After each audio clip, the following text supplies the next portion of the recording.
A nivel nacional, estamos empezando a la descolonización. Descolonización digo ¿por qué? Hace 500 años los europeos y extranjeros llegaron acá supuestamente a invadir y a explotar nuestra riqueza y a nuestros ancestros, quienes realmente tenían su propia cultura, su propia riqueza, su propia ideología. Y esto se ha convertido 200 años en una explotación esclavista. Y así, para poder fortalecer el gobierno de nuestro hermano Pedro Castillo Terrones. Muchas gracias a todos ustedes. ¡Viva la ronda campesina! ¡Viva el Perú! ¡Viva las comunidades indígenas! Muchas gracias. Muchas gracias. Hemos cerrado la ronda de participaciones de las regiones. Por favor, vamos a invitarle al hermano William para que pueda cerrar también durante 3 minutos, porque estamos sobre el tiempo. Tras esto se alista ya la intervención musical. Adelante, hermano William. Muchas gracias, compañero Hugo. Creo, compañeros, compañeras, que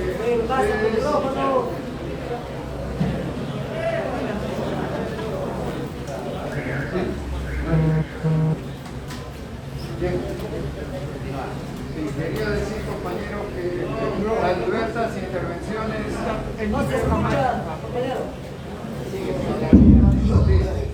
¿se escucha, compañero? ¿Sí? ¿Se escucha la parte de atrás, compañero? Gracias, compañero. Sí, compañero, quería yo solamente decir lo siguiente. Queda de todas las intervenciones que han hecho ustedes clarísimo, compañeros, varias tareas. En primer lugar, que la CUNAR y las rondas campesinas en este periodo que viene se aprestan con el conjunto de organizaciones de nuestro país a otra gran tarea que antes no había, que es gobernar. Porque no solo se gobierna desde un escritorio o desde un puesto, sino también se gobierna desde el pueblo y de nuestras organizaciones. Entonces la CUNAR ocupa su lugar en el proceso de cambio para refundar la patria, para seguir transformando nuestro país, para conquistar una nueva constitución y para cambiar definitivamente 500 años de poder colonial y ahora 30 años de poder neoliberal. Esta tarea, compañeros, de gobernar se traduce, compañeros, en 3 grandes, creo yo, acciones que la CUNAR tiene que hacer. Yo lo resumo así, compañeros. 1, defender. 2, fiscalizar. Y 3, proponer. ¿Defender qué, compañeros? Lo que ha conquistado el pueblo con su sudor, sus luchas y su sangre. El gobierno y las conquistas del pueblo. Defender este gobierno que expresa una acumulación de trabajo de muchísimos años, de muchísimos hermanos y hermanas, y que hoy día por fin se traduce en una victoria popular. Defender la victoria y el triunfo popular, organizando el gran frente democrático del cambio y de la gobernabilidad y uniendo todas las luchas. Primera tarea, compañeros. 2, fiscalizar, compañeros. Como ha dicho un hermano, fiscalizar el correcto uso de los fondos públicos, que no se repita la corrupción en este gobierno de Pedro Castillo, porque si se reproduce la corrupción en este gobierno de Castillo, es el comienzo de la derrota del movimiento popular y del gobierno. Y tenemos que dar ejemplo que el pueblo, la izquierda, es una fuerza de cambio moral, honrada como son los ronderos y son las ronderas. Entonces, fiscalizar en los distritos, en las regiones y en el gobierno nacional, en las direcciones regionales de salud, de educación, en los ministerios, en los gobiernos regionales, etcétera, etcétera. Y compañeros, proponer porque la CUNAR, compañeros, no solamente exigirá, sino también propondrá, porque tendrá claro qué es lo que hay que hacer para el pueblo. Y ustedes, compañeros, han sido bien específicos y claros en mostrarnos que la CUNAR no solamente, compañeros, se limita a rondar y a proteger los bienes colectivos, sino también a contribuir al desarrollo y a la construcción de la democracia y la transformación del país. Si ustedes lo han dicho, compañeros, por ejemplo, ¿qué es lo que está pasando? En el norte del país, Amazonas, Loreto, 1, tala ilegal y deforestación de los bosques. 2, narcotráfico, minería ilegal. Esa es una lucha que también compromete a los ronderos para acabar con esas lacras y defender los recursos comunes de los pueblos originarios y de nuestro país. Frente a ese problema, la ronda campesina tiene que tener propuestas de cómo transformar esa situación. Más allá de Loreto, compañeros, los hermanos y las hermanas tienen 50 años de desarrollo petrolero. Y hoy día, la Sociedad Peruana de Hidrocarburos quiere, a través de una ley que se va a ver en el próximo Congreso, 50 años más de explotación de hidrocarburos. ¿Qué va a pasar, compañeros, con los bosques? ¿Qué va a pasar con las comunidades indígenas? Otra tarea importante de pensar una alternativa distinta a la que nos ofrece los poderes y la economía extractiva. Tarea también, compañeros, del movimiento rondero. Si uno va bajando, compañeros, de Cajamarca, Piura, Trujillo, tenemos ahí, compañeros, el tema de la pobreza, el tema de el tráfico de tierras, como tienen los compañeros, por ejemplo, de Piura, la comunidad San Martín de Sechura, como existen otros territorios, como por ejemplo está amenazado esta área de protección Chaparrín en Lambayeque, acá están los compañeros de Lambayeque, y entonces la protección también de nuestras tierras, la lucha contra la pobreza es una tarea de la ronda campesina. Si uno viene, compañeros, a la costa y a Lima, violencia, compañeros, ciudadana, y tiene que haber también las rondas urbanas, compañeros, otra tarea importante también para que las rondas demuestren que frente al combate a la delincuencia y a la inseguridad ciudadana, las rondas también tienen alternativas. Y los hermanos del BRAE, compañeros, acá lo han dicho. ¿Qué va a hacer, compañeros, el gobierno de Pedro Castillo frente a esa lacra del narcotráfico, compañeros, que va corroyendo a nuestro país y que se extiende del BRAE hacia Ucayali, hacia la frontera con Ecuador, perdón, con Colombia y Brasil? Tenemos, compañeros, que tener alternativas también frente a ese problema. Y los compañeros del sur, igualito, han dicho, ¿qué hacemos con los megaproyectos extractivos que amenazan nuestra cuenca, nuestros ríos, ¿no? Y que imponen los proyectos extractivos en Tía María, o también en Espinar, en Las Bambas? Son tareas, compañeros, centrales que necesita que la ronda campesina, la CUNAR, también entonces debata eso. Como ha dicho el compañero acá de Lambayeque, ordenamiento territorial, para que el territorio no sea como ahora una fuente de recursos solamente para las grandes inversiones, que se mercantilice la naturaleza. Eso es lo que ellos quieren. Las rondas campesinas defienden no solamente la justicia y la seguridad, también el uso correcto de los bienes comunes y los recursos. Y esa es la forma, compañeros, como ustedes van a contribuir a la nueva Constitución. Porque la nueva Constitución no solamente se proclama, sino también el contenido fundamental de lo que tiene que ver con esa importante reforma política en el país. Tenemos que entrar entonces al debate, a la lucha también programática, ideológica. Ahí la ronda campesina tiene que tener propuestas frente a esos problemas concretos y reales. Eso también es la tarea y eso se viene, compañeros. Finalizo terminando, compañeros, las rondas tienen que convertirse también no solo en instrumento de lucha, sino también en una escuela de formación política, ideológica, cultural, para, compañeros, contribuir a transformar nuestra patria. Recojo, compañeros, eso lo que ustedes han dicho, y me alegro, compañeros, de haber compartido y aprendido de ustedes. Muchísimas gracias, compañeros. ¡Viva la ronda campesina! ¡Viva! ¡Viva el Perú! ¡Viva! Gracias, compañeros. Muchas gracias, hemos concluido esta primera ronda de exposición acerca de la realidad política nacional. Compañeros ronderos, nos ponemos de pie. A ver todos, 1, 2 y 3. El último sale a cantar.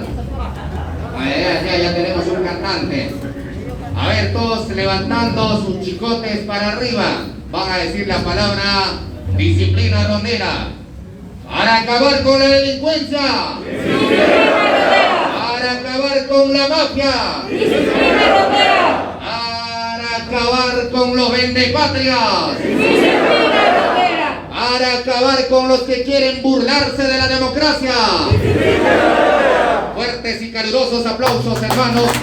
De esta forma vamos a intermediar esta tercera Asamblea Nacional de Rondas Campesinas del Perú. Ya tenemos la presencia del hermano que va a estar endulzando esta asamblea con una canción. Vamos a tributarle con fuertes y calurosos aplausos.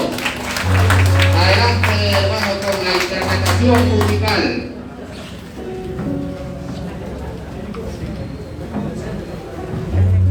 A ver, vamos a...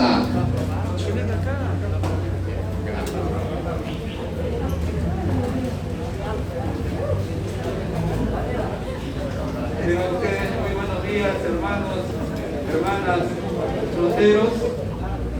Mi nombre artístico es Racana Manta y he venido a manifestar en este importante acto con algunas canciones.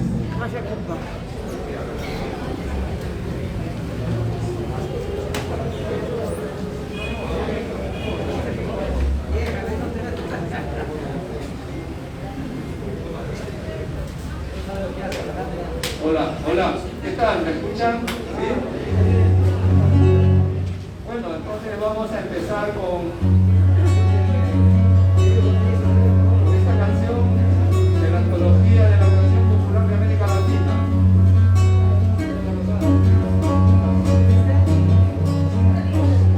Pregunto a los ausentes,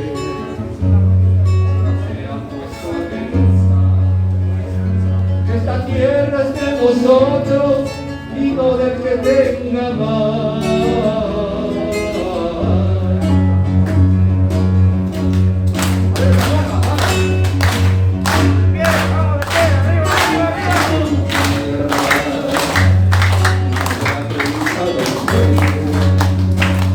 Que si las manos son nuestras, es nuestro lo que nos duele.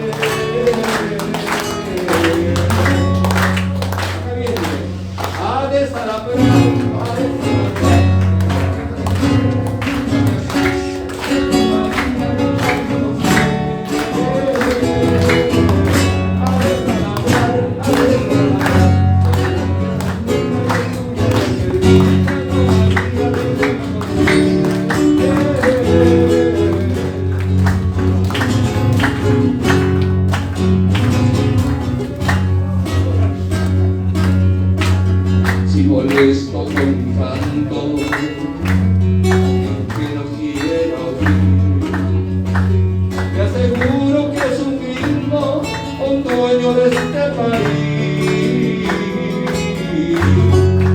Ha de estalambrar, ha de estalambrar,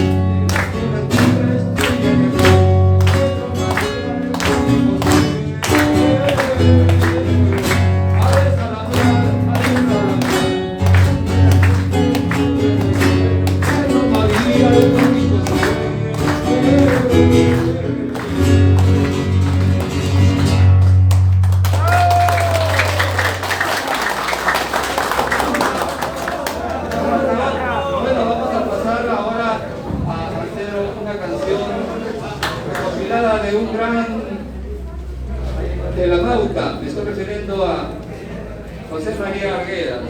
Esta canción se titula El Carnaval de Tamboa.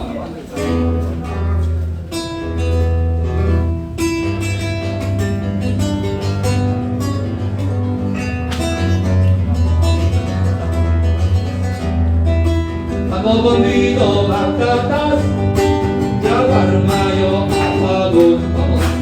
Hemos vendido batatas, Yaguarmayo, Apago. Suya Chayanga y Tucuscan, Chayanga y Tucuscan.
Agradecemos al señor Willy Barreto por su intervención.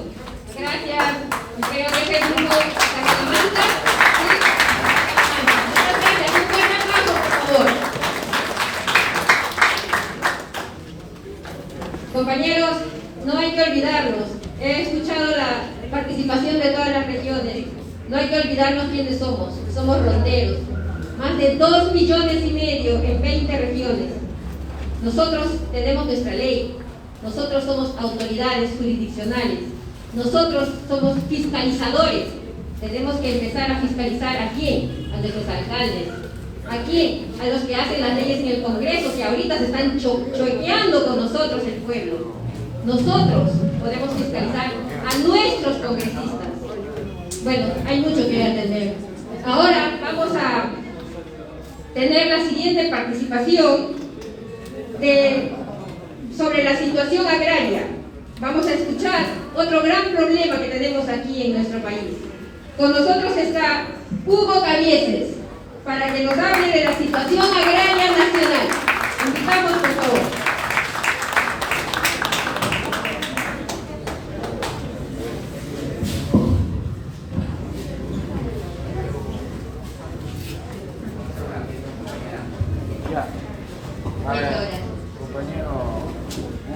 Muchas gracias.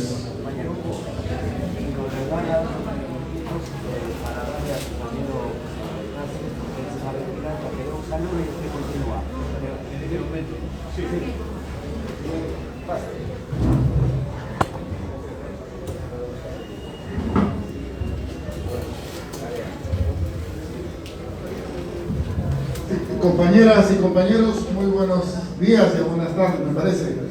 No quiero interrumpir el orden de la agenda. Ha sido para mí muy grato estar de temprano aquí escuchando las intervenciones, tanto de los ponentes como de los líderes dirigentes de las distintas regiones que han expresado su convicción de lucha, su convicción de ser un actor en el proceso de cambio que se está abriendo con el triunfo del maestro rondero Pedro Castillo.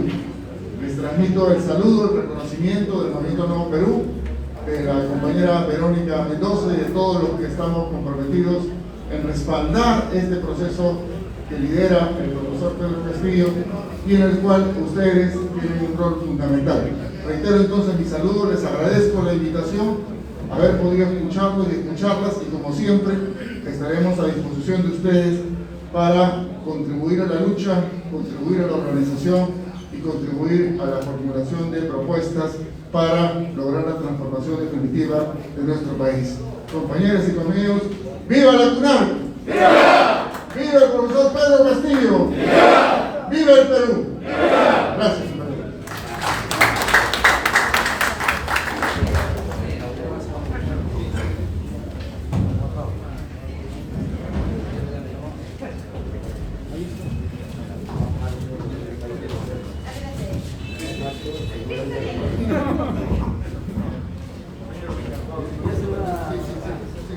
Muy buenos días, compañeras y compañeros, ronderas y ronderos de todo el país, en particular mis amigas y amigos de Cajamarca. Muy buenos días, compañeros integrantes de la mesa. Un gusto estar el día de hoy con ustedes para compartir reflexiones y sobre todo acciones que ustedes están llevando a cabo en defensa del voto popular, en defensa del maestro chotano Pedro Castillo Terrones. Quiero recordar que estuve en la primera convención nacional que ustedes llevaron a cabo, también aquí en Lima, pero en el Agustino. En esa oportunidad yo estaba trabajando en Cajamarca como asesor del gobierno regional, en ese caso del profesor y dirigente rondero y campesino Porfirio Medina. Y recordar que en esa oportunidad ustedes no es que estaban iniciando esta gesta de los ronderos y las organizaciones campesinas, sino continuando con una lucha que empezaron allá por los años 70 en Cajamarca y después se ha difundido por diferentes zonas de nuestro país, por Piura, Lambayeque, La Libertad, Puno, Cusco, etc. Rondas campesinas, aunque le cambiaron un poquito el nombre, en el Valle del Río Apurímac, que el compañero mencionó en su intervención al final. Yo he llegado un poco tarde. Pero estas rondas campesinas son una base organizativa fundamental. Y ustedes lo están demostrando en estas, creo que ya son 2 semanas que ustedes están aquí en Lima defendiendo lo que es justo y necesario para nuestro país: el voto por el profesor Pedro Castillo. Esperamos que en las próximas horas, ojalá, o días, se le proclame presidente de la República por ser de justicia.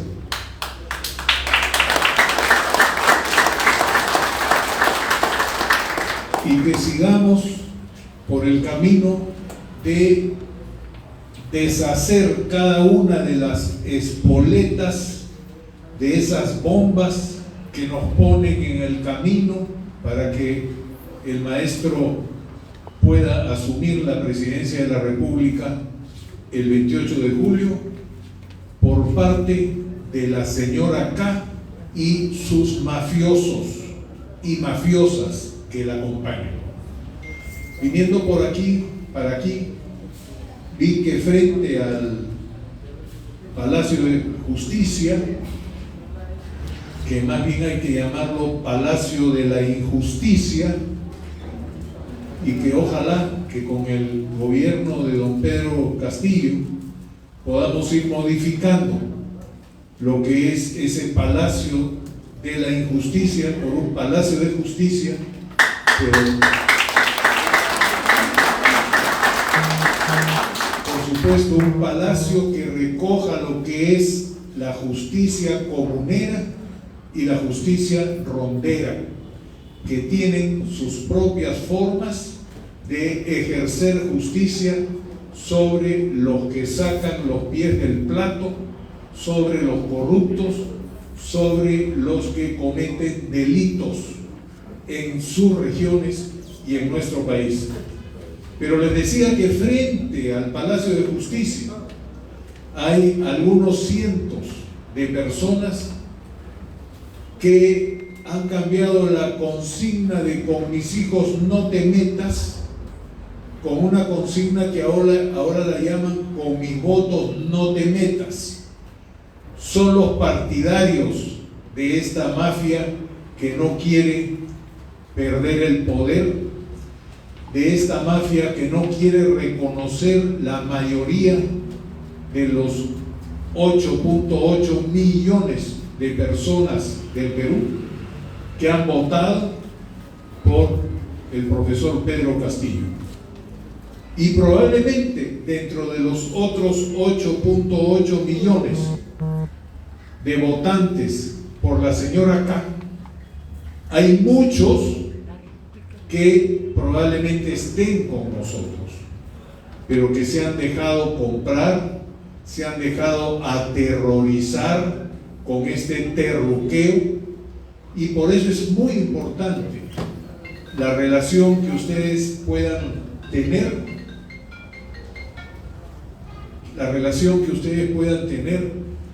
con esos sectores que lamentablemente están equivocados, sectores que son sectores populares, son sectores probablemente campesinos, la minoría,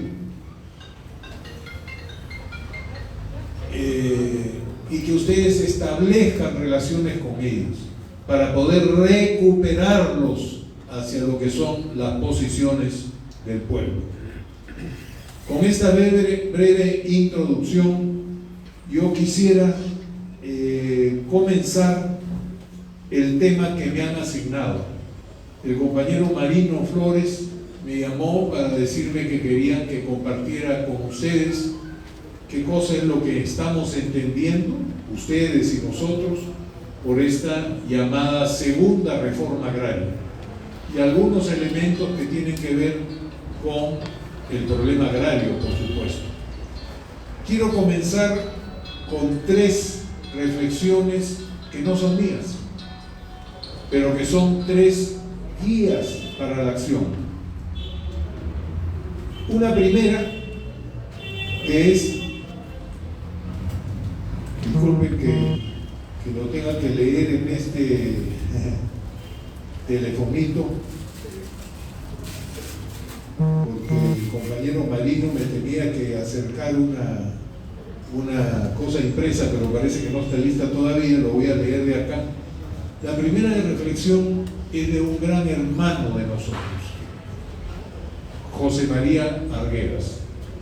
Y José María Arguedas decía en 1968, cuando le otorgaron un premio que se llamaba Inca Garcilaso de la Vega, en octubre de 1968. Contra él se levantaron aquellos que no entienden qué son las comunidades campesinas, que no entienden qué cosa es la idiosincrasia y las propuestas que los indígenas de nuestro país tienen, que las comunidades campesinas tienen, y el desprecio que estos blancos limeños tenían y lamentablemente siguen teniendo contra ustedes, contra nosotros. Y él decía en 1968, el otro principio que fue el de considerar siempre el Perú como una fuerza infinita para la creación, perfeccionar los medios de entender disculpen ustedes, pero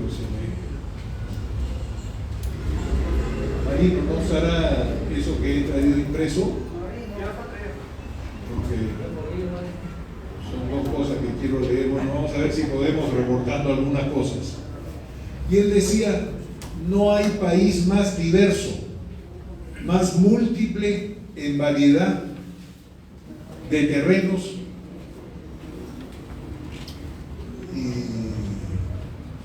bueno, aquí existen todos los grados de calor y color, de amor y odio, de urdiembres y sutilezas, de símbolos utilizados e inspiradores, no por gusto, como diría la gente llamada común. Se formaron aquí Pachacamac y Pachacuti.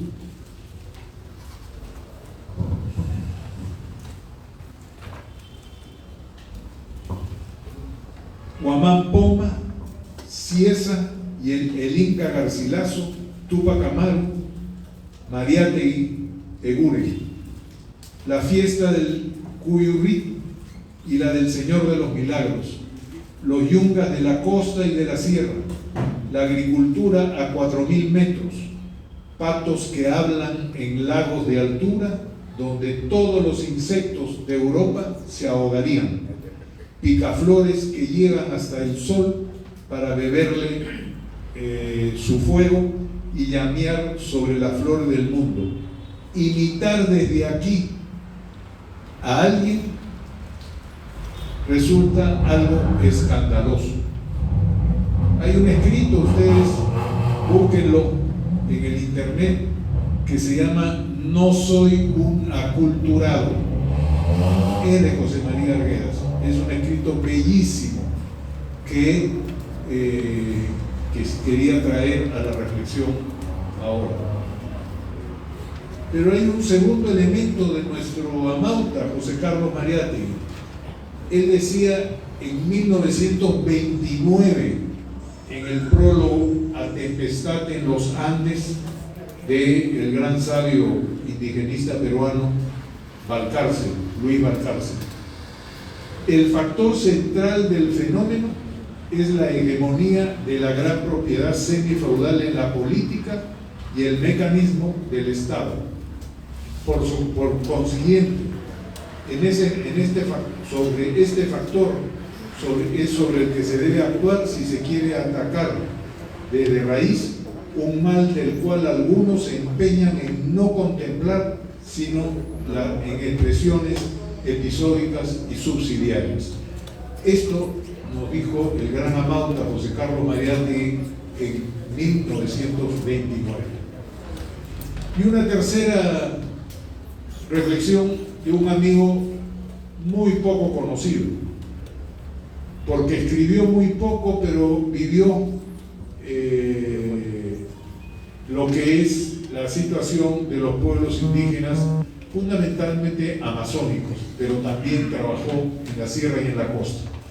Él es un gran amigo que falleció en el año 2014 y que se llama Eduardo Musso Marcovi. Y él escribía: la costa es un archipiélago de oasis en un mar de arena. La sierra, un inmenso archipiélago de grietas en un mar de cerros. La selva, un archipiélago de bosques tropicales en un inmenso mar de agua dulce. En solo el 4% del territorio nacional se conjugan las variables que otorga la naturaleza, como son el clima, el agua y la tierra, para su natural viabilidad demográfica y agropecuaria. Yo he revisado esta cifra. Es un poco mayor, no es el 4%, es el 6 a 7% del territorio nacional que puede ser debidamente utilizado. Pero en Bolivia es el 20% de su territorio, en Colombia el 30% de su territorio. En el caso de Brasil, menos que eso, porque gran parte de Brasil es selva, es montaña. En Chile es también el 15% del territorio. Nosotros tenemos muy poco territorio para poder dedicarnos a las actividades agropecuarias. De 1.560.000 y tantos kilómetros cuadrados que tenemos de territorio, solo 100.000 a 120.000 kilómetros cuadrados son para la agricultura. ¿Y qué cosa está al centro de esto, de estas reflexiones? El agua. Sin agua no podemos hacer agricultura. Sin agua no podemos vivir los seres humanos. Y el agua está en peligro. Está en peligro por lo que señaló el compañero en esta parte final que yo escuché. Está en peligro por estas actividades extractivas en la costa, en la sierra y en la selva. Tenemos que recordar que el Perú no es solo un país minero, como nos quieren convencer. El Perú es en primer lugar un país marítimo. Disculpen el sesgo, pero yo no nací en la sierra ni en la selva, aunque he estudiado y he vivido en esas zonas. Yo nací en Talara, en Piura, a 400 metros o menos de la reventazón de las olas, en una zona de extracción petrolera. Entonces, lo primero en nuestro país es un país marítimo, y el 65 a 70% de nuestra población mira hacia el mar y se alimenta del mar. Tenemos 1.400.000 kilómetros cuadrados de mar territorial, de mar de grano, que poco lo defendemos, salvo las comunidades de pequeños y medianos pescadores, que gracias a ellos es que tenemos el pescado en todas partes de nuestro país, el pescado marítimo, al que se suman los peces, la industria ictiológica de los ríos y los lagos. En segundo lugar, nuestro país es forestal. Tenemos del 1.256.000 kilómetros cuadrados, 720.000 kilómetros cuadrados de bosques. Muchas veces nos olvidamos de esto. Y nuestra cordillera, en alturas por debajo de los 3.000 metros o hasta 3.500 metros, estaba lleno de bosques nativos que fueron siendo depredados durante la época de la conquista y después de eso. Pero la Amazonía es donde están la mayoría de los bosques. Y los bosques no son por gusto, los bosques son los que producen el agua. Y la Amazonía tiene 5 funciones importantísimas. Todos conocemos, siempre lo hemos escuchado, que la Amazonía es el pulmón del planeta, y tienen razón, pero también es el riñón del planeta. ¿Por qué? Porque los bosques son los que absorben el CO2, este gas de efecto invernadero que provoca el cambio climático. Pero además la Amazonía es el aguatero del Perú, es de donde sale el agua. La evapotranspiración que hay en el océano Atlántico y que sube hacia las nubes, estas nubes son empujadas por los vientos alisios hacia la cordillera, donde sueltan sus lluvias.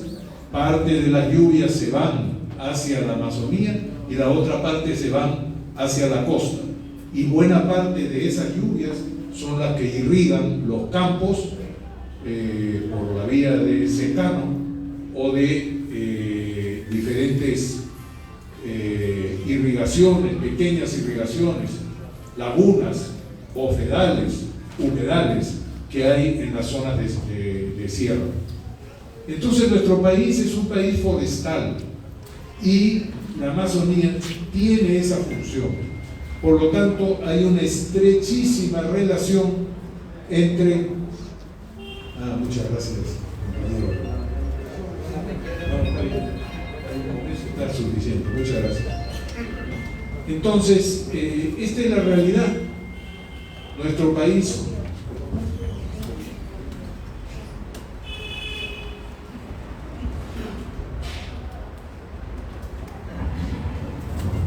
este es nuestro país, que es marítimo, que es forestal.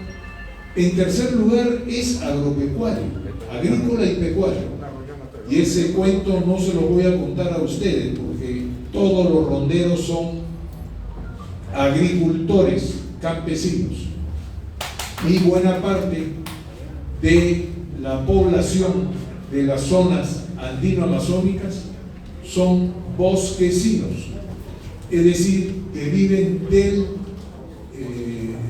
en y de los bosques, ¿no? Es en cuarto lugar nuestro país, un país biodiverso y multicultural, como lo que leí del Taita José María Arguedas. Es multicultural.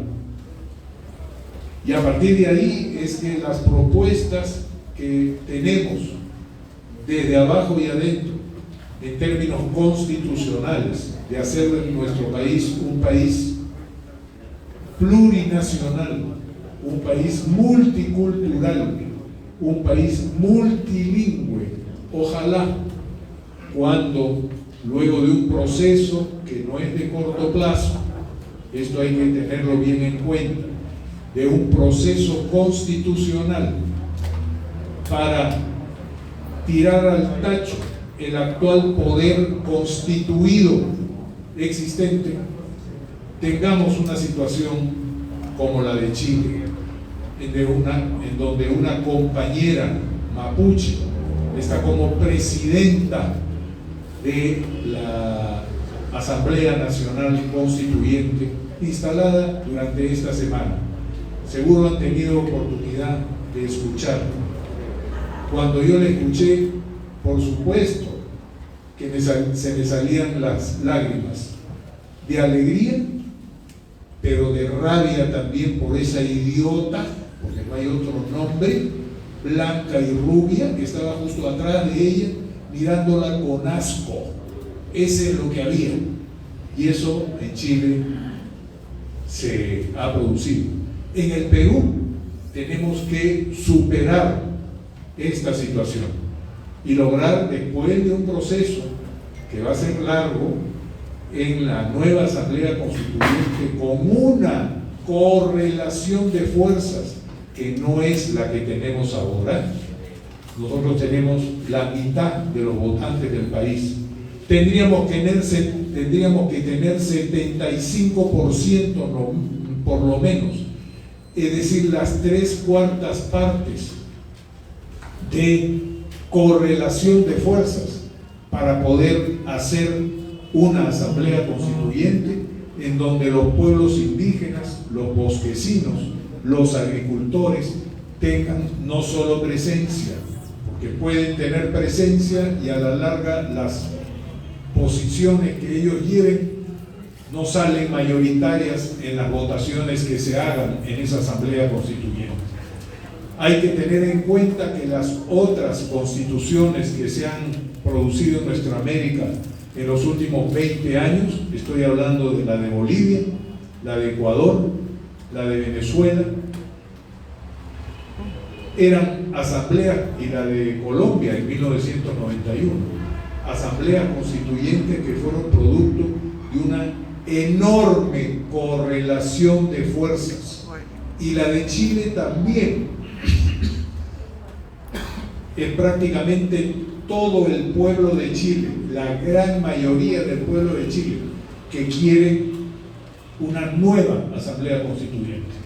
En el caso del Perú, todavía no tenemos eso, lo tenemos que construir, y la columna vertebral para eso son ustedes, las ronderas y los ronderos de nuestro país.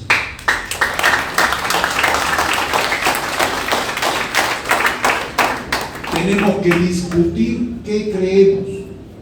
Hay un escrito que hice hace 2 semanas y que me han publicado en un centro de difusión de ideas progresistas y populares que tiene sede en Quito, en Ecuador, que yo decía, lo que tenemos que hacer es coquear en la sierra. No hay rondero que se precie que no coquee en sus noches de vigilia cuando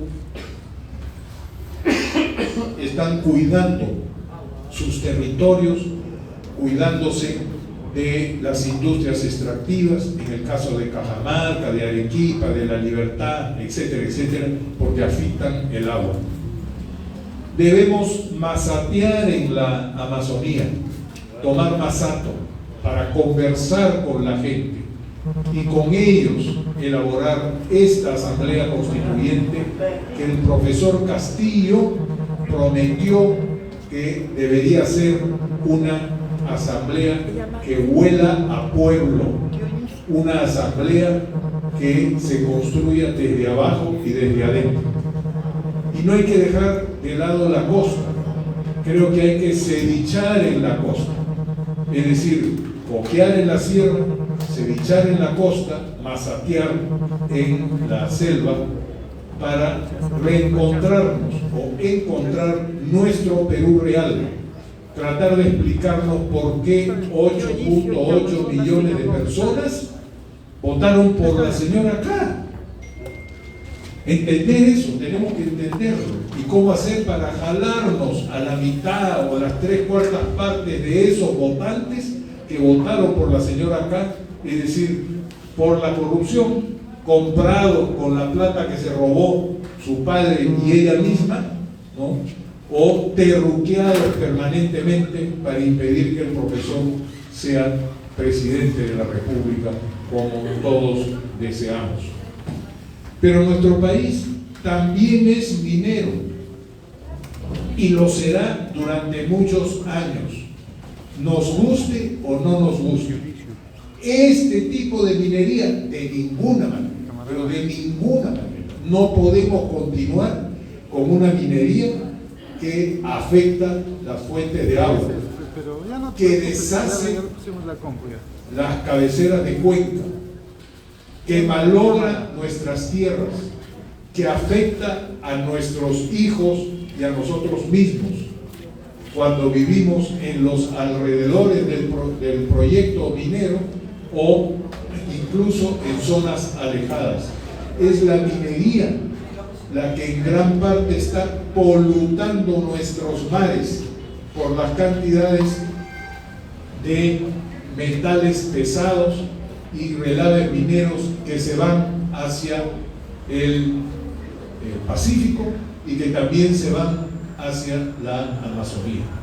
Este tipo de minería que viola los derechos laborales de los trabajadores, que viola los territorios de las comunidades donde están instalados los proyectos, ese tipo de minería no es la que queremos. No es un problema simplemente de pelear con las grandes empresas unas platitas más o platitas menos respecto a sus enormes utilidades. Eso hay que hacerlo, por supuesto, cobrando lo que ellos no pagan, aumentándole lo que es el porcentaje de regalías, aumentando lo que es los impuestos que ellos deben pagar, ¿no? Buscando fórmulas como las que ha aplicado nuestro hermano Evo Morales durante su gobierno en relación con la minería. Puso el mundo al revés.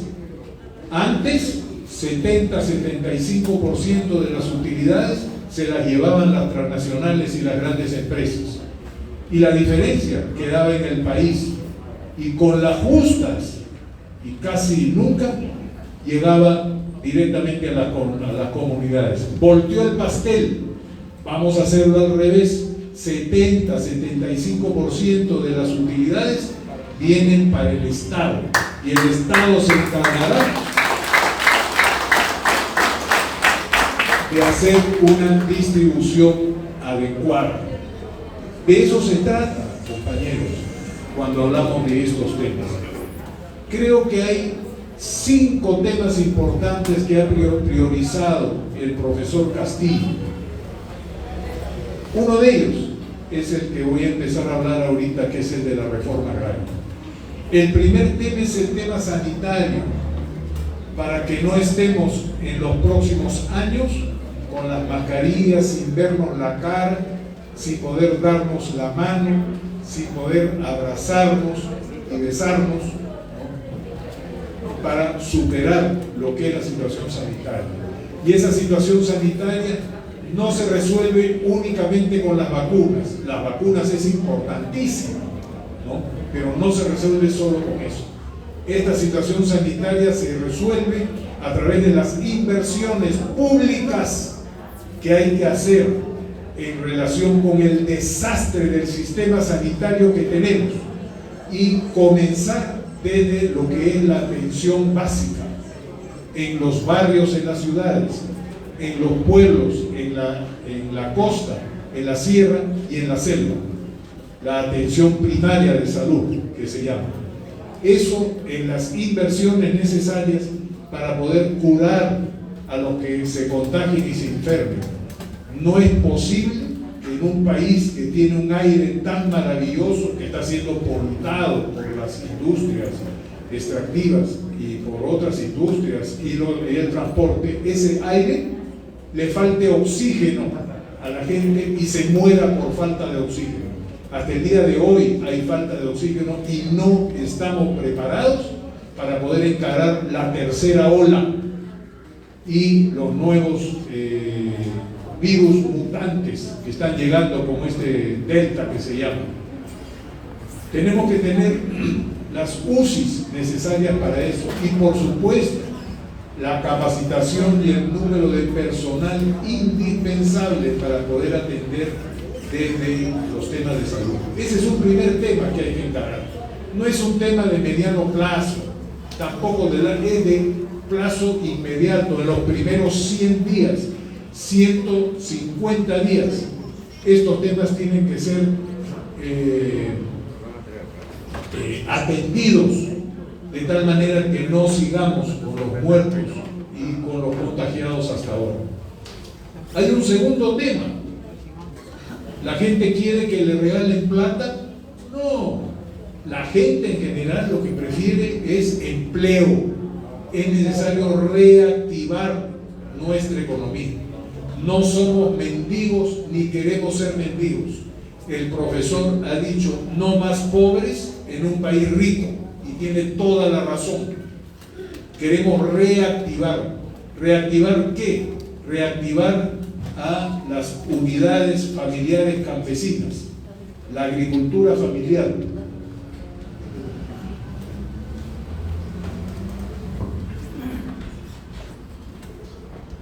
Voy a ir un poquito más rápido porque me quedan 2 minutos y pasamos.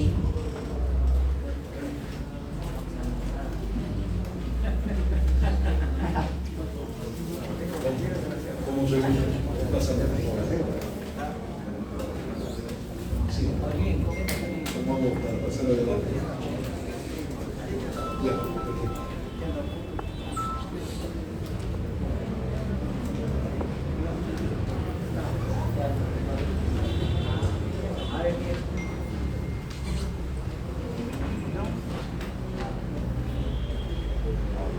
¿Qué buscamos entonces con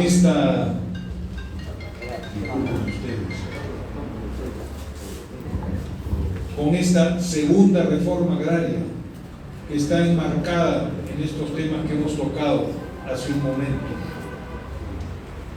Debemos tener una estrategia para lograr el desarrollo de nuestro país, que pasa inexorablemente por la priorización del desarrollo de nuestro mercado interno de manera diversificada. Compañeras y compañeros, yo soy de la Universidad del Pacífico, sí, una universidad pituca. Solo salimos de ahí, no sé, unos 3 o 4 medio rojitos, ¿no? Todo el resto...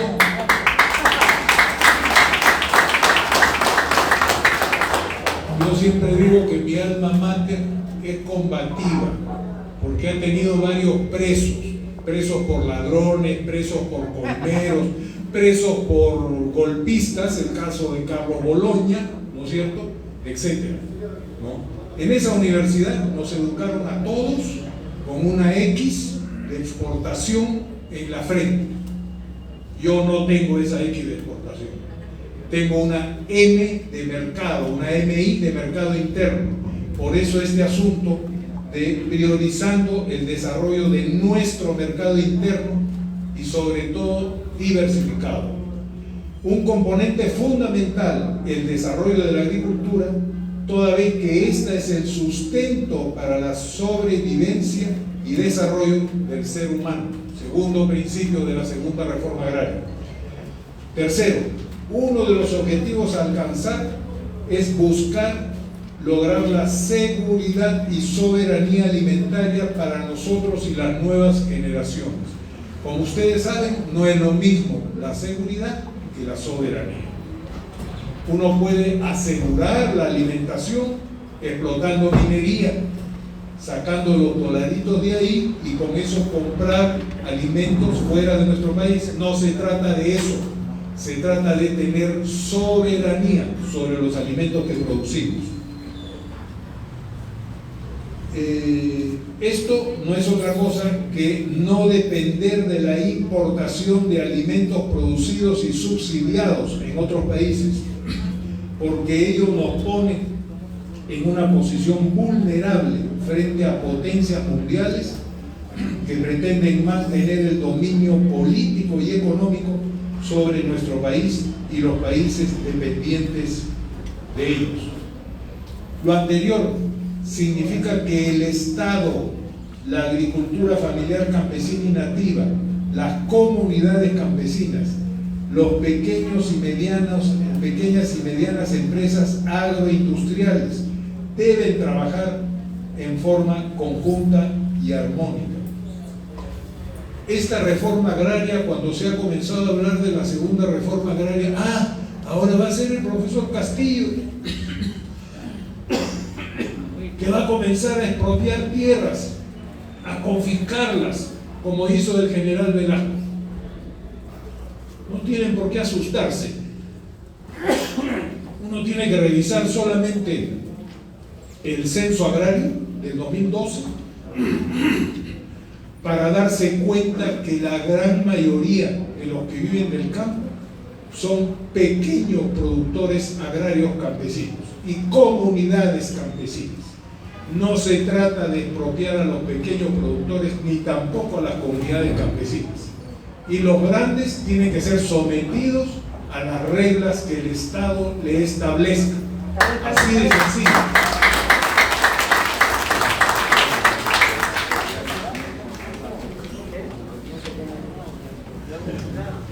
Willy me dice que no es más apto, pero en fin.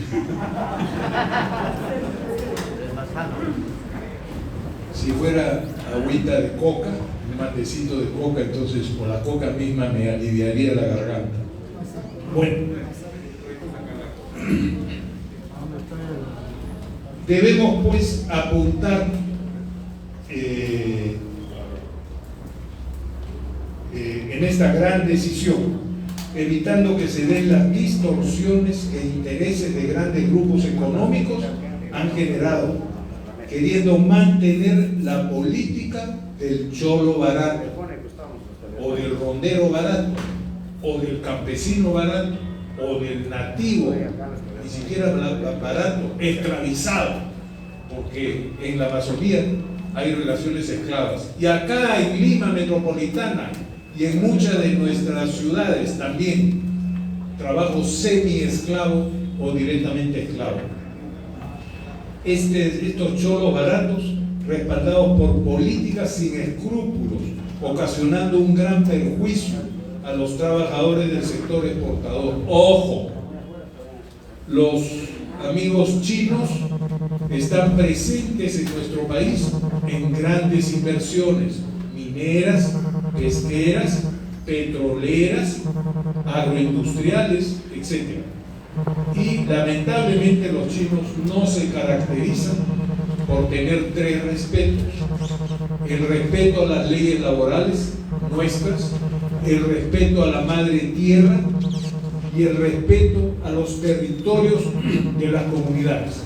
Si no, preguntémonos qué cosa está pasando acá nomás, a 180 kilómetros de Lima, subiendo hacia arriba, en Toromocho. Toromocho era un enorme cerro, yo he estado por ahí montones de veces, un enorme cerro con cara de toro. Bueno, el toro ya quedó mocho porque no hay nada de ese cerro. Lo que hay es un enorme hueco, es lo que los chinos han dejado ahí. Tenemos que cuidarnos con eso. Los hermanos de Shogan conocen perfectamente la violación de sus derechos permanentes, por no hablar de las múltiples 7, 8 empresas mineras que hay en Cajamarca y en otras zonas de nuestro país. Por ello es que planteamos un modelo de gestión y una metodología para que la segunda reforma agraria, que algunos han comenzado a llamar Tarpuipacha, ¿no?, sea una auténtica realidad al alcance de todos los sectores involucrados a nivel nacional. Estos son los ejes alrededor de los cuales deben desarrollarse las políticas de Estado que deberá implementar el gobierno del profesor Pedro Castillo, así como los objetivos prioritarios a ser alcanzados, para lo que no es necesario esperar a la nueva Constitución.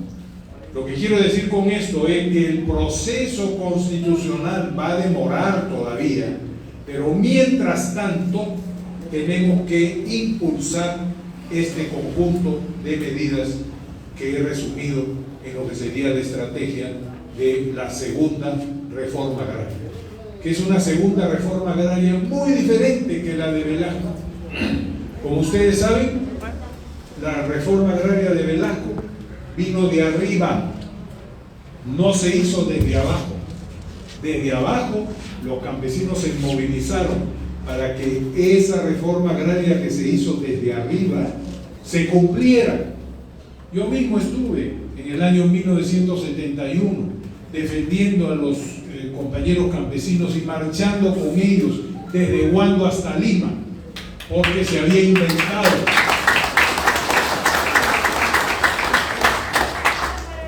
inventado el título 9 de la Ley de Reforma Agraria para parcelar por iniciativa privada los grandes latifundios, y el latifundio de Huando se parceló para que quede en manos de los Graña. ¿Qué hicieron los agricultores y trabajadores de la hacienda Huando? Se movilizaron, vinieron a pie desde Huando hasta Lima, se hospedaron, así como ustedes están hospedados ahora en diferentes lugares. En este caso se hospedaron en la Universidad Nacional de San Marcos y en la Universidad Agraria, que fueron acogidos por los estudiantes de esas universidades. Y esta lucha se ganó en ese momento, ¿no? Pero esta reforma agraria no es la que queremos ahora. Esta segunda reforma agraria es una reforma agraria que se va a hacer desde abajo y desde adentro, no desde arriba. No es un problema solo de leyes, también es de leyes, pero no es solo de leyes. Esa es la gran diferencia con la reforma agraria del presidente Velasco, que fue una buena acción. No estoy criticando en general las acciones de ese gobierno militar que hizo una revolución, querramos o no llamarla así, pero hubo grandes transformaciones, ¿no? Y de eso se trata esta segunda reforma agraria. Termino, compañeras y compañeros, con un par de reflexiones rápidas.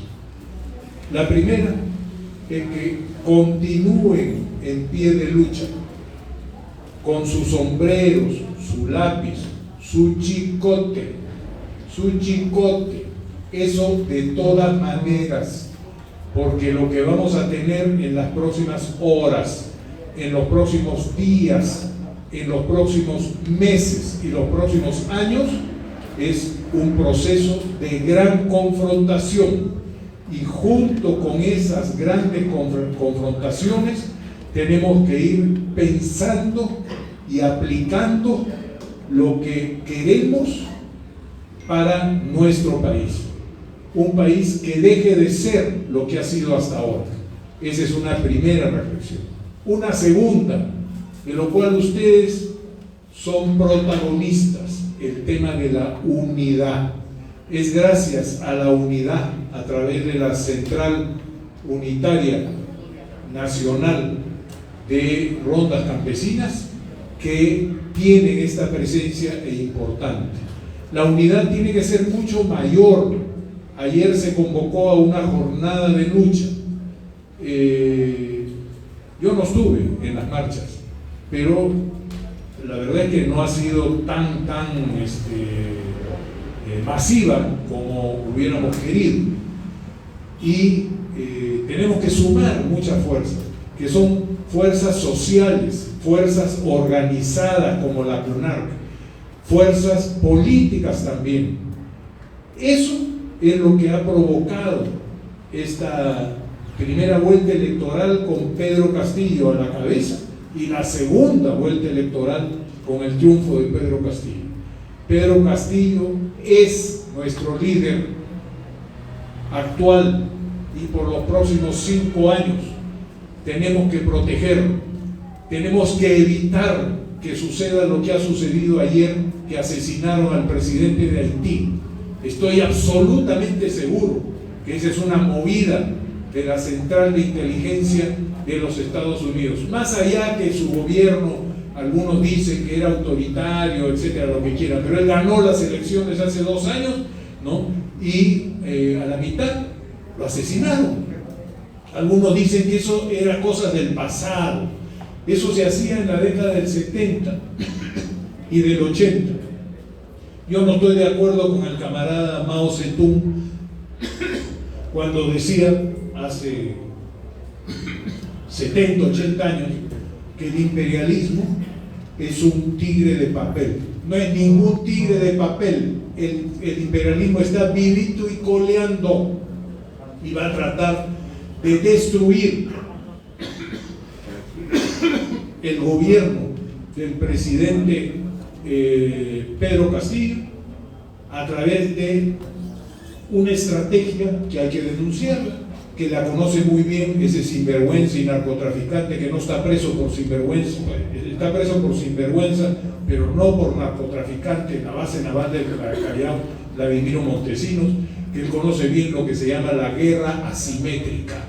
Nos van a aplicar lo que es la guerra asimétrica contra los pueblos, con todas las formas de lucha, incluyendo el asesinato, incluyendo el magnicidio como el que han hecho en Haití el día de ayer, ¿no? Con esto termino, compañeras y compañeros. Muchísimas gracias por la invitación que me han hecho y continuemos en la lucha.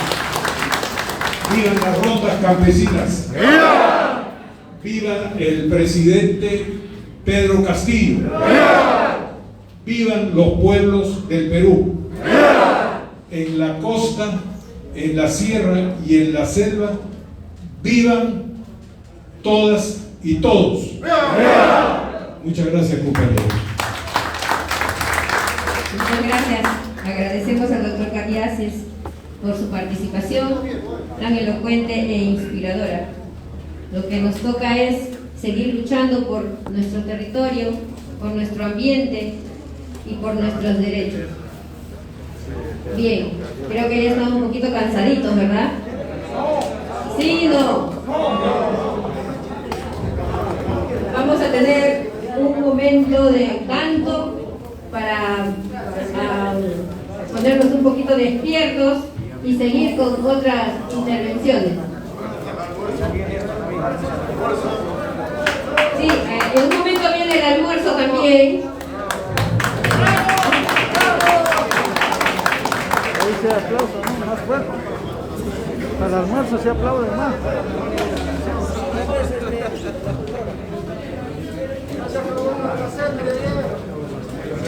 A ver, compañeros, nos ponemos de pie para una desperezadita. Hay un compañero de Amazonas, Leoncio Gollantes, que quiere cantarnos una cancioncita. ¿Dónde está él? Aquí está presente. Ok, mientras esperamos el almuerzo, a ver, vamos a escuchar a Leoncio. Bueno, compañeros, vamos a animarnos a nuestra tercera Asamblea Nacional. Desde Amazonas voy a cantarles un bonito vals de un querido paisano, Panchito Latorre, que dice así: cuando vayas por el mundo del dolor, con el orgullo de haber sido yo tu amor, con el dolor de haber sufrido una traición, una lágrima no lo pude contener, con el dolor de haber sufrido una traición, una lágrima no lo pude contener.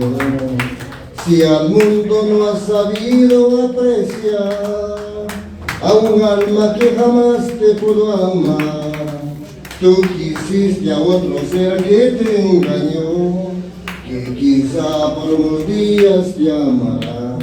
Tú quisiste a otro ser que te engañó, que quizá por unos días te amará.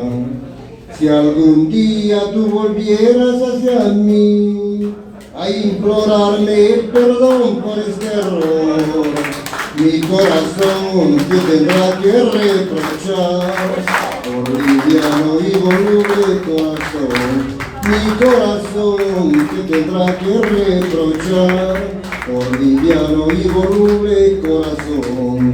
En el cielo nuestras almas se unirán, recordando la promesa de los dos. En el cielo nuestras almas se unirán, recordando la promesa de los dos. Gracias. Muchas gracias, compañero Leoncio. También hay otro compañero de Amazonas, me parece, Clemente Vera, que también nos quiere hacer una canción. ¿Dónde está Clemente? A ver, para ir calentando el almuerzo.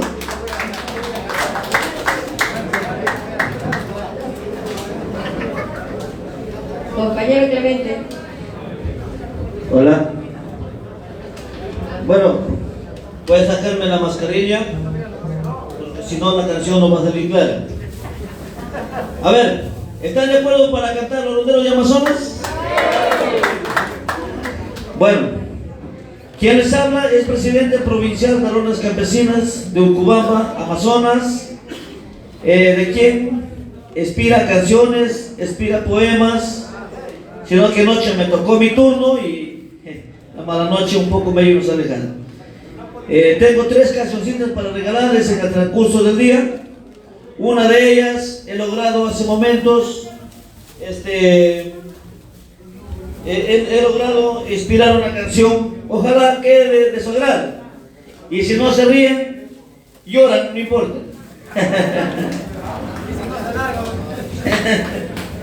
Bueno, una canción que dice así: como rondas campesinas organizados están, como rondas campesinas organizados están, luchando en costa y sierra, todas las rondas ganarán, luchando en costa y sierra, todas las rondas ganarán.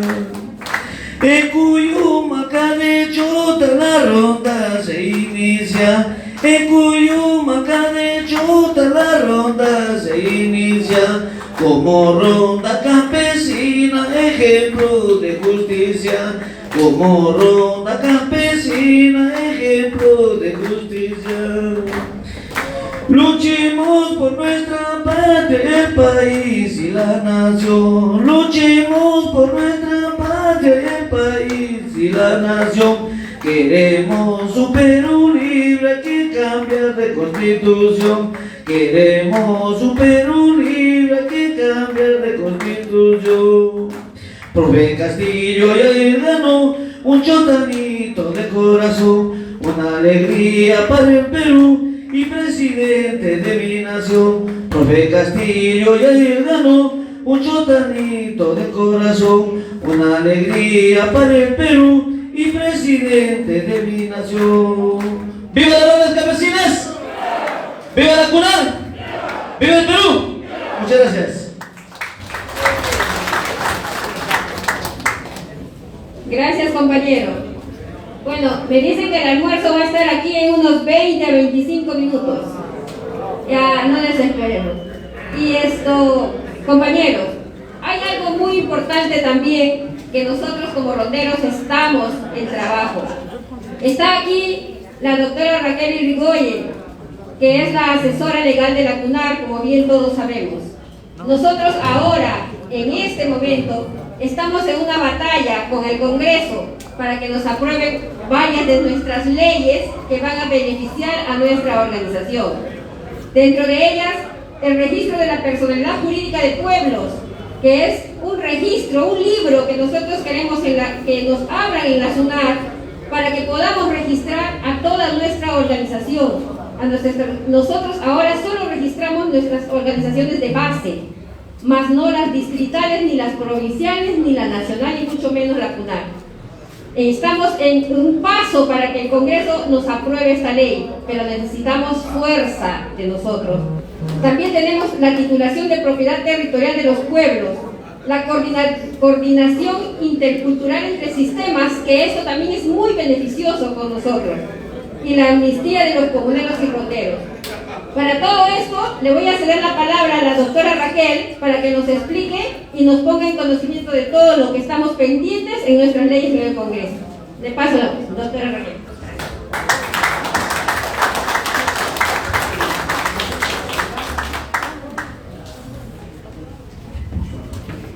Buenos días con todas y todos. Es un gran gusto estar aquí en esta asamblea de las rondas campesinas. Una vez más nos encontramos.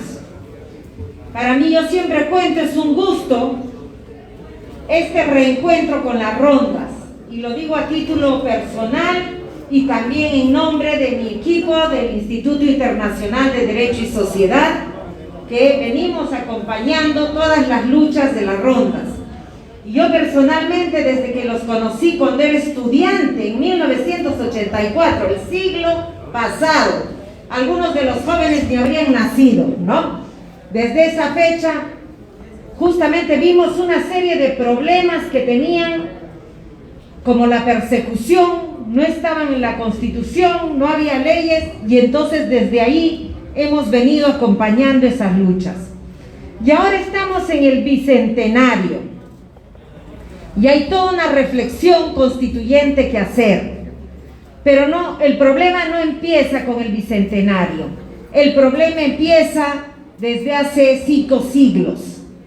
A ver, todos los que estamos aquí, ¿de dónde somos descendientes? ¿Somos descendientes de dónde? Pueblos originarios. Esa es nuestra raíz. Y tenemos que tener muy clara nuestra raíz, porque de ahí nace un árbol fuerte. Si una planta no tiene raíces, ¿qué va a pasar? Se cae y se muere. Y nosotros tenemos que tener bien claras y bien fortalecidas nuestras raíces como descendientes de pueblos originarios, bien orgullosas y orgullosos de esas raíces. A pesar de que nos han tratado de estigmatizar, y con las palabras de indio, también indígena, que eran considerados por los hacendados como un insulto, ya a nosotros nos ha dado vergüenza de usar esas palabras.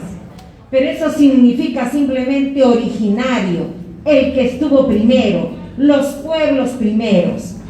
Y entonces el primer problema es el colonialismo, porque vinieron y por la fuerza, nos cambiaron nuestro modelo económico. De la autosubsistencia pasamos a la dependencia, a producir para el exterior. Ese modelo ha terminado o sigue igual. Sigue igual, sacando oro, minerales, etcétera, en función de los intereses del exterior, considerando a las personas y a la madre naturaleza como cosas para explotar.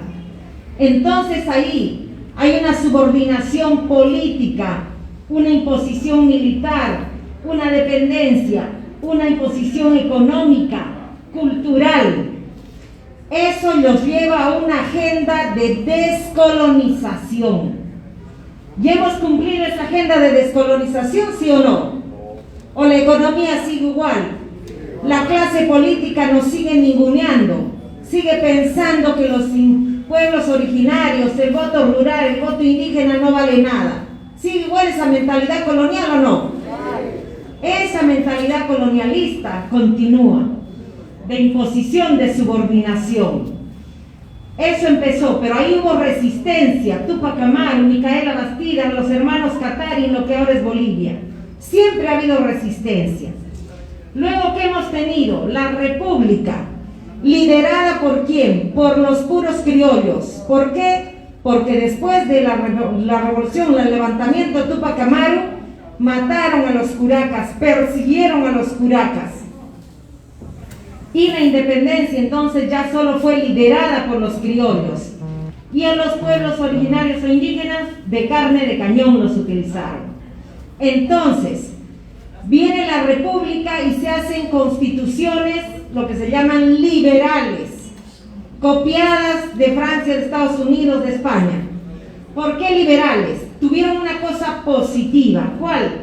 Dijeron, todos los seres humanos nacen libres e iguales. ¿Es un buen principio o no? Sí, estamos de acuerdo con eso. ¿Cuál fue la trampa? Una trampa legal que dura hasta ahora.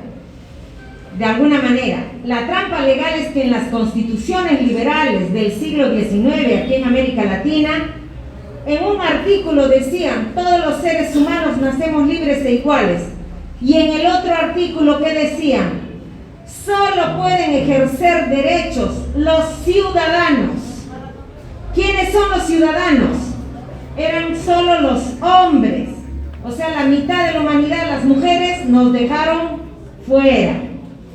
Hombres libres, o sea, los descendientes del África, los que eran considerados esclavos negros, por fuera. Luego, hombres libres propietarios. Entonces había un concepto de una exclusión de género, mujeres fuera. Una exclusión étnica y una exclusión de clase. No podían ser ciudadanos los sirvientes ni los trabajadores dependientes. Solo podían ser ciudadanos los hombres propietarios. Ellos eran los únicos que podían ser jueces, presidentes, congresistas. Tenían que tener una renta. Entonces la república nace excluyendo a las mujeres, a los afrodescendientes, a los pueblos originarios, a los trabajadores, a los que no pueden pagar impuestos. Esa es la república excluyente que nace en el siglo XIX. Pero igual siguen habiendo resistencias, levantamientos en todas las Américas. Y por eso en México en 1910 se hace un levantamiento muy grande y una reforma agraria. ¿Por qué? Porque con las constituciones liberales solo se protegen los derechos a la propiedad, a la libre contratación. ¿De quiénes? De esos criollos. Y además vino Bolívar. ¿Y qué hizo Bolívar? ¿Qué dijo? Bolívar decretó la abolición de las tierras comunales y de los curacazgos. Muchos alaban a Bolívar, pero miren lo que hizo Bolívar en el Perú. Llegó a Trujillo en 1824 y 1825 en el Cusco. El miedo que tenían los criollos a los curacas y a los posibles levantamientos le lleva a abolir a los curacas. Y por eso dice, no, las tierras comunales de los pueblos de indios se tienen que parcelar y darle a cada familia y titular quién tenía que ser, los hombres indígenas. Cuando antes había habido también mujeres curacas. Catalina, en la época de los levantamientos, habían curacas. Los historiadores dan cuenta de curacas mujeres desde antes, durante la colonia. Pero con la república solo los hombres indígenas podían ser propietarios. Se acabaron las mujeres curacas y ya empieza una masculinización del poder, inclusive en los pueblos originarios. Solo los hombres podían tener propiedad, mandar, y si tenían propiedad inclusive podían votar, pero no las mujeres. Entonces, a partir de que Bolívar dice, se parcelan los pueblos de indios y ya no hay protección de las tierras colectivas de pueblos de indios, como había inclusive en la colonia, ¿qué pasa? Dice él, es que van a ser así prósperos propietarios. Díganme ustedes, cuando se parcelaron las tierras, ¿los indígenas se convirtieron prósperos propietarios o siervos de haciendas? Exacto, vino el yanaconaje, el pongaje, los arrendires, los aparceros. Todo ese problema que la reforma agraria terminó. Yo tengo la suerte de ser hija de un abogado que estuvo en la reforma agraria. Mi papá estuvo preso antes de la reforma agraria y después fue uno de los funcionarios de la reforma agraria. Y yo de niña acompañado cuando expropiaban las haciendas y decían, campesino, el patrón, ¿qué decían? No comerá más de tu pobreza. Y se devolvieron tierras, solamente que no se les llamó comunidades indígenas, sino, ¿cómo se les llamó? Exacto, el decreto 17716 de la reforma agraria dijo, la palabra indio, la palabra campesino ha sido usado como insulto. Entonces nos vamos a llamar comunidades campesinas, ya no comunidades indígenas. Y vino el proceso de reforma agraria. En México se había hecho en 1910. En el Perú se planteó en la Constitución, ¿de qué año? ¿Alguien sabe cuándo, en qué año se planteó la reforma agraria en el Perú? No, en 1933. La Constitución de 1933 planteó la reforma agraria. ¿Cuándo se ejecutó? 1969. ¿Cuántos años después? 36 años después. como lo que demora ir de un mundial a otro en el Perú, al mismo tiempo. ¿Eso qué quiere decir? ¿Que hay que hacer reformas constitucionales? Sí. ¿Pero es suficiente? No. Aquí está una prueba, que tuvimos la reforma agraria planteada en la Constitución del 33 y tuvieron que pasar 36 años para que se ejecute. Entonces esto nos da una idea de que se tiene que hacer una nueva reforma, pero no es suficiente. Hay que generar ese poder popular, ese poder de los pueblos, para que eso se ejecute, para que se vuelva una realidad viva. Entonces, aquí hay una tarea de largo, mediano, corto y cortísimo plazo. En el siglo XX se han hecho las reformas sociales, las reformas agrarias. Se hizo nacionalización de empresas. ¿Pero qué hicieron las empresas? Cuando las botaron de Perú, de Chile, de Bolivia por las expropiaciones, las nacionalizaciones, se fueron y se juntaron en Washington. Y a partir de los 80 vamos a tener dos grandes movimientos. Un movimiento, por ejemplo, en Bolivia, en Ecuador, dijeron, la reforma agraria nos reconoce como sindicatos, comunidades campesinas, pero no somos solamente un sindicato, una comunidad campesina, somos naciones originarias, y no solo tenemos derecho a la tierra, sino al territorio. No solo tenemos derecho aquí a mandar dentro de nuestra comunidad, sino a ser autoridades, tener funciones de justicia reconocidas, que no nos persigan por eso. Y por eso es que se da esta tendencia de los 80 hacia adelante, de lo que se llama los instrumentos internacionales, como el convenio 169 de la OIT sobre pueblos indígenas, que es ¿de qué año? ¿Alguien sabe de qué año? De 1989. Entonces, empieza una tendencia de reconocimiento de derechos, pero simultáneamente, en los 80 se da otra tendencia, que es de restricción de derechos. ¿Por qué? Decíamos que las transnacionales, que fueron expulsadas de muchos países por los procesos de nacionalización, ¿qué pasó? ¿Qué hicieron? Se juntaron en Washington con el Fondo Monetario Internacional, la Banca Mundial, el Fondo del Tesoro de Estados Unidos, y dijeron, queremos regresar a los países, pero con garantías, no nos vayan a nacionalizar. Entonces, ¿qué le hicieron firmar a los países? Aprovechando de su deuda externa, con esa carta de negociación, el Fondo Monetario Internacional y toda la banca internacional renegocia con los países y le dice, si quieren una renegociación de su deuda, tienen que aceptar 10 recetas. ¿Y cuáles son esas recetas? Primera receta, protección de la inversión extranjera. Segunda receta, ¿ustedes creen que las empresas extranjeras que vuelven querían pagar impuestos? No. Entonces, ¿qué quieren? Tratados de libre comercio con impuestos cero.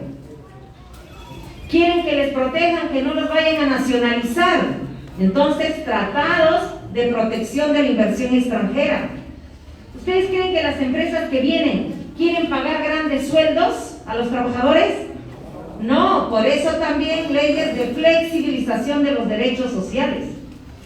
Pero son tan ambiciosos que fueron hasta más allá. Cuando Fujimori negocia con el Fondo Monetario Internacional, la Banca Mundial, en 1992, después del golpe, que se va con Hernando de Soto a Washington, ¿qué hacen? Traen esas recetas y, por ejemplo, dan la ley minera, la ley petrolera. Y en la ley minera, ¿qué dice? Que se puede expropiar por vía administrativa. Ya no se necesita una ley de expropiación. Y, por ejemplo, todas las grandes empresas mineras no necesitaron hacer muchas expropiaciones. Por ejemplo, Yanacocha solo ha hecho una expropiación a la comunidad San Andrés de Negritos, ayudado con COFOPRI. Llegaron y dijeron, ahora ya se puede parcelar las tierras de comunidades. O sea, lo primero que hicieron fue la ley de tierras en el 92 y lo consagraron en la Constitución en el 93.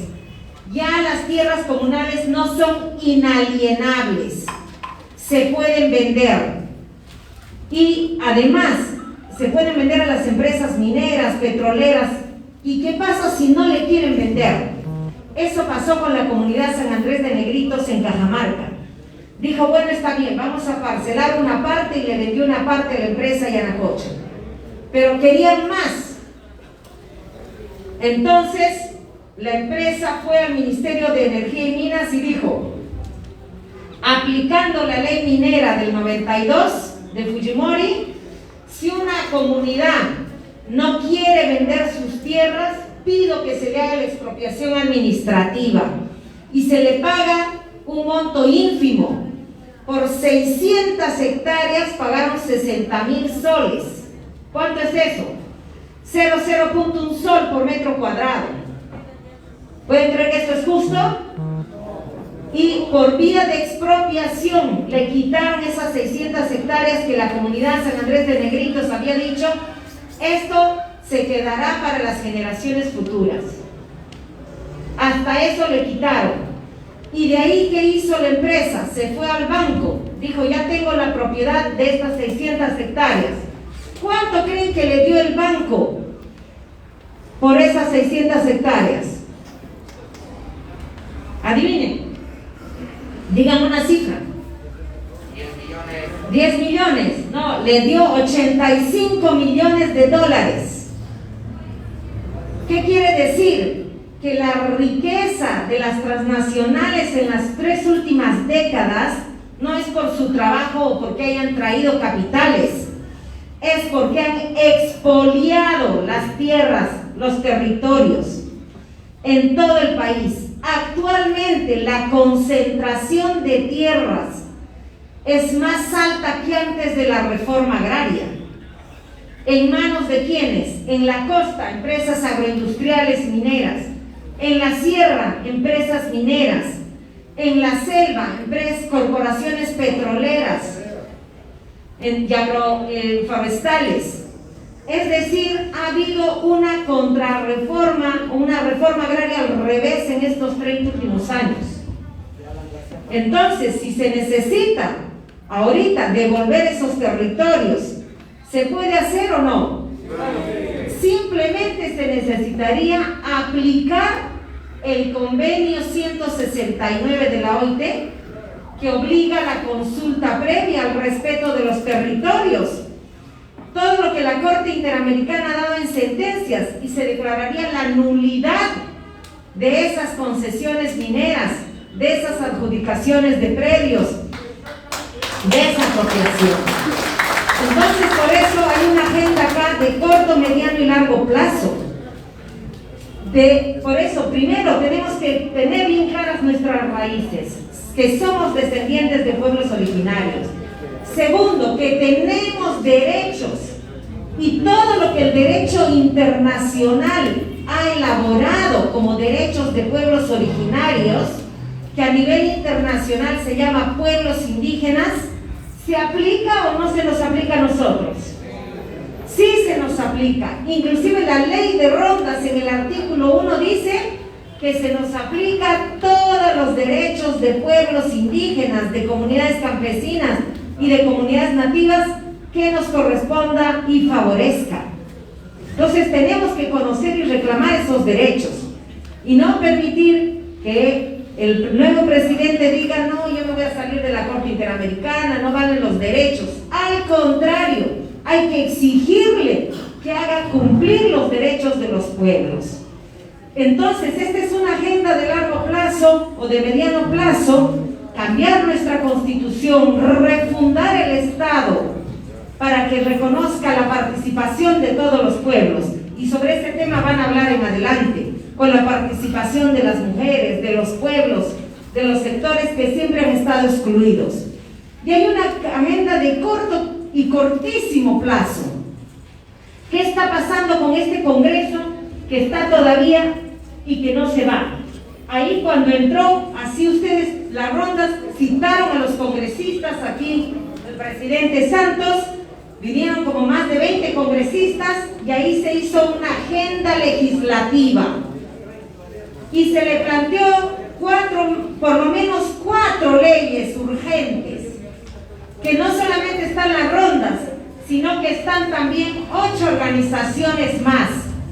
Está el Pueblo Achuar del Pastaza, la CCP, la CNA, AIDECEP, que es la Organización de Pueblos Amazónicos, y también están UNCA, la Unión Nacional de Comunidades Aymaras, la Nación Aymara, y organizaciones afroperuanas, o sea, están organizaciones andinas, amazónicas y afroperuanas, y que han planteado por lo menos 4 leyes. ¿Por qué? De corto plazo. Porque así como hay el truco legal que se dice todos somos seres humanos, nacemos libres e iguales, pero luego dicen solo son ciudadanos los hombres, y ha costado al constitucionalismo social muchos años que votemos las mujeres, que ya no se pida requisito tener propiedad para ser ciudadano. Ahora la ciudadanía nos iguala a todos, y ahora que nos iguala a todos quieren desconocer el voto. ¡Qué casualidad! Pero ¿cuál es el otro truco legal? El Perú ha ratificado el convenio 169 de la OIT, por el cual todos los pueblos originarios, indígenas y tribales, o sea, los afrodescendientes, tienen derechos colectivos. ¿Qué derechos colectivos?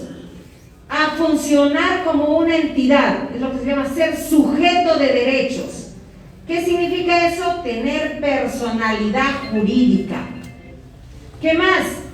Tener territorios, consulta previa, dar o no dar el consentimiento cuando va a haber megaproyectos de impacto significativo, tener la propia jurisdicción, su propio derecho, sus propias autoridades, autogobierno, desarrollar su agricultura, sus formas de vida, no ser oprimidos, discriminados, participar políticamente en el Estado. Desde que se eliminó INDEPA se absorbió, ni siquiera la ley se ha eliminado. INDEPA era un ente pensado con rango ministerial, autonomía y participación de los representantes de pueblos andinos, amazónicos y afroperuanos en el directorio, sentados junto con funcionarios del Estado. Eso lo ha absorbido el Ministerio de Cultura y no ha habido más participación de los pueblos en el Estado. ¿O hay participación?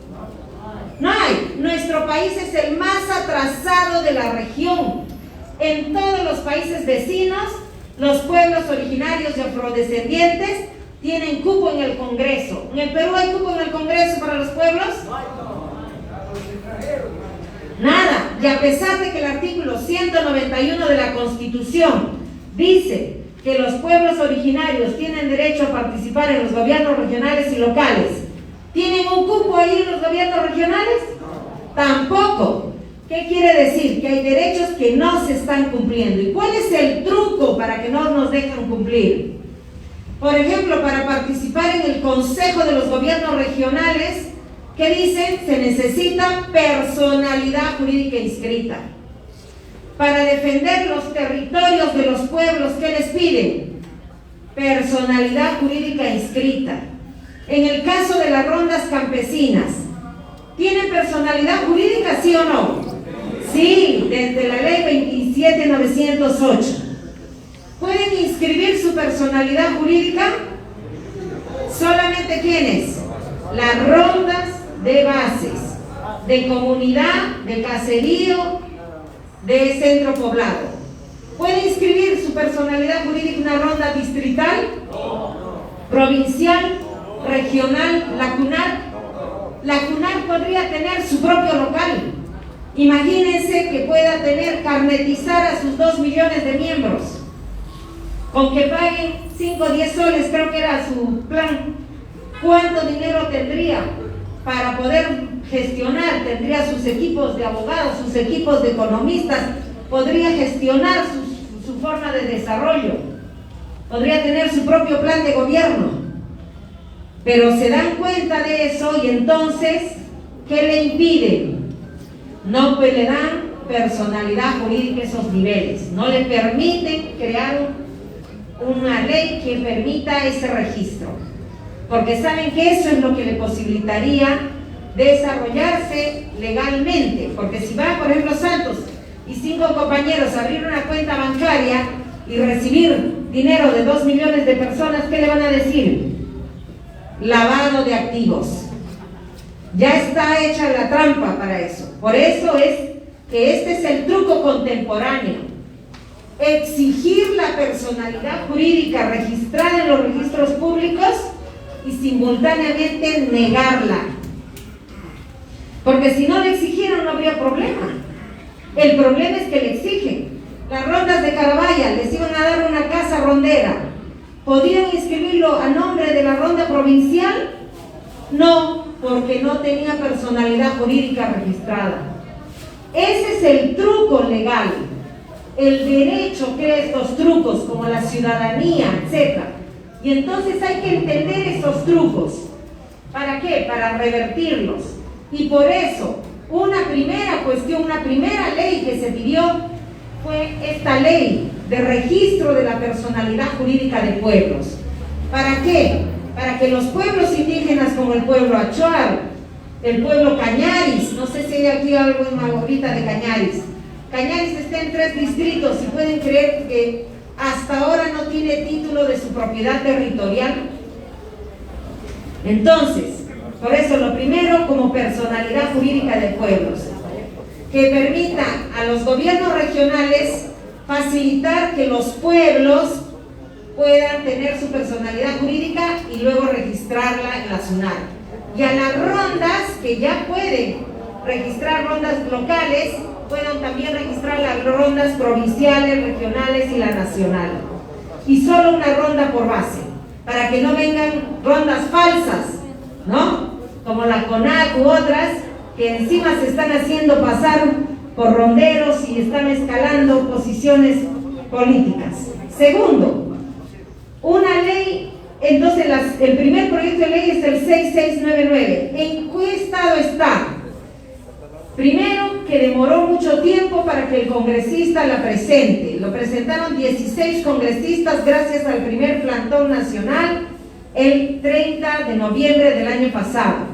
Ahí hubo todo un proceso consultivo y ahí hay que felicitar al presidente de la Comisión de Pueblos Andinos, Amazónicos y Afroperuanos, porque hizo un proceso que no se ha dado anteriormente, todo un proceso de participación, consulta y consentimiento. Además de la CUNAR, otro grupo también presentó una propuesta de ley.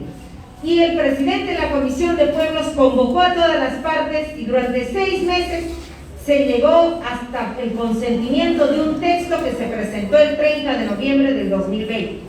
Y ahí le dieron el número 6699. Después, para hacer el dictamen, también hubo todo un proceso participativo de consultas, etc. Y finalmente esto llegó al Congreso, y el Congreso dijo regrese a comisiones y lo devolvió a 3 comisiones. La Comisión de Pueblos, ¿qué otra comisión? La de Justicia, y otra comisión más, Constitución. A 3 comisiones lo devolvió. ¿Qué significa eso? Que se necesitan los dictámenes de esas 3 comisiones. ¿Cuáles ya han hecho dictamen? Se tuvo que hacer un texto nuevo, alternativo, que se llama texto sustitutorio.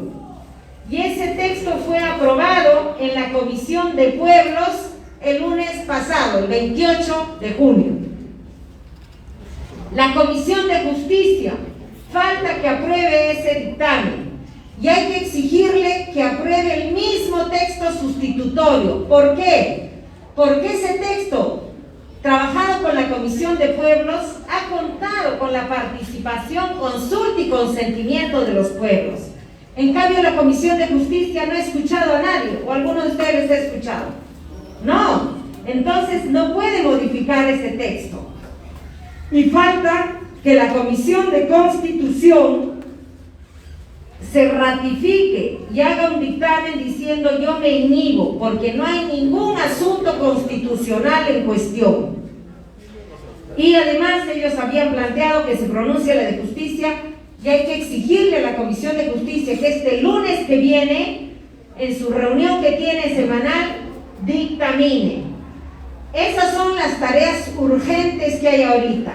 Hacer un plantón mañana, pedir una reunión con la Comisión de Justicia, que ustedes llamen a sus congresistas y le digan a la Comisión de Justicia que dictamine a favor del proyecto de ley. ¿Qué número? Todos tienen esta hojita, ¿no? 6699. Que dictamine a favor. Esa es la tarea que tenemos ahorita. Que el lunes la Comisión de Justicia ya dictamine a favor. Y que la Comisión de Constitución, ¿qué tiene que hacer? Inhibirse. Decir, no hay ninguna cuestión en juego. Eso es lo que hemos coordinado con el congresista Lenin. ¿Qué más hemos coordinado con el congresista Lenin, presidente de la Comisión de Pueblos, que está liderando desde el Congreso este proceso? Que una vez que estén estos 3 dictámenes, ¿qué tenemos que exigir mañana? Que la Junta de Portavoces agende el debate de este proyecto de ley en el siguiente pleno. ¿Cuándo es el siguiente pleno? El siguiente fin de semana, jueves, viernes. Ahora aquí está felizmente Willy, lo veo, Willy nos podrá precisar eso. Entonces, que para el próximo 14-15 programen en ese pleno el debate y aprobación del 6699. Si no, no va a salir. Pero además, ¿qué nos dijo hace unos días que estuvimos acá en Lima? ¿Qué nos dijo el congresista Lenin? Que va a hacer que se dictaminen también los otros 3 proyectos de ley. ¿Cuáles son? De la propiedad, la titulación de la propiedad territorial de pueblos andinos, amazónicos y afroperuanos, que es el proyecto 7639. ¿Qué más? Eso solamente le toca a la Comisión de Pueblos. Y el relator de Naciones Unidas ha mandado una carta respaldando ese proyecto de titulación de la propiedad territorial de pueblos andinos, amazónicos y afroperuanos. Y muchos expertos internacionales también lo están respaldando. Luego, hay 2 proyectos y con eso termino. 2 proyectos más. La ley de coordinación intercultural entre los sistemas jurídicos de los pueblos y las entidades del Estado. ¿Qué número de proyecto es ese? A ver, todos tienen su ficha. El 7638 es el de coordinación intercultural. ¿Quién lo tiene que dictaminar? La Comisión de Pueblos y la Comisión de Justicia. Ya tenían planeado para ayer dictaminar este proyecto en la Comisión de Pueblos. ¿Y qué nos ha dicho el congresista Lenin? Que no ha habido quórum, solo han ido 2 congresistas. ¿Qué quiere decir? ¿Tienen voluntad política o no tienen voluntad política? ¿Qué hay que hacer?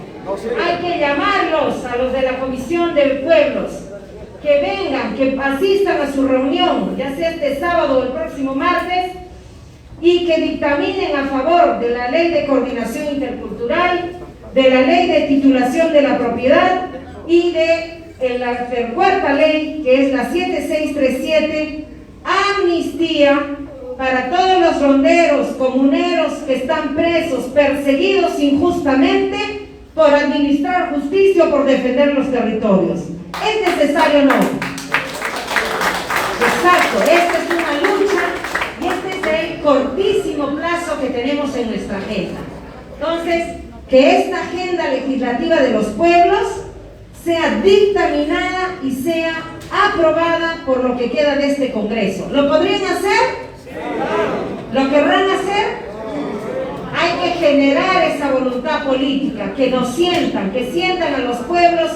Allá ya coordinaremos en la tarde o en algún otro momento cómo vamos a hacer esta movilización mañana ante el Congreso, de llamar a los congresistas, a las bancadas, que las bancadas les digan a sus miembros que tienen que dictaminar estas 3 leyes que faltan, y estas 4 leyes y votar a favor de esto en este Congreso.